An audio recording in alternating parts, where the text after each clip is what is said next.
Любой отчет вообще слушается, когда есть там правда. А Егор Афанасьевич у нас президент правда. Он всегда говорит правду. Кому-то не нравится, он всегда говорит в лицо. Мне нравится, что вчера я как промышленник считаю, что промышленный республика работает, Сила Сибирь у нас, Сургутнефтегаз у нас, железнодорога строится, аэропорт работает. Мы все любим жаловаться. А когда собираем люди вокруг какого-то газохимического завода, который никто еще документацию не почитал, он когда правильно ответил, надо 2 деревья посадить у себя дома. Сначала убрать вокруг себя, вокруг улиц, а потом говорит о большем экологии. Все ваши камеры, которые меня снимают, вся наша одежда из химии состоит. Вот даже этот аппарат из химии. Вот тут никто не постует. А когда я всегда работаю газом, цемент мы производим, без газа мы ее не будем пускать. Никто маслок не кричит.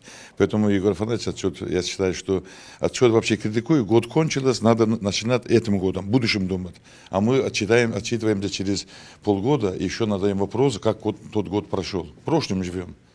Все равно отчет, я считаю, правильный, и по части и постоянства отношений алкоголизма, чтобы борется человек молодец, да, не одиночку, но надо порядок наводить, очень трудная задача, промышленностью занимаемся. Я считаю, что отчет очень, кто хочет его почитать, пусть почитает, великолепный отчет.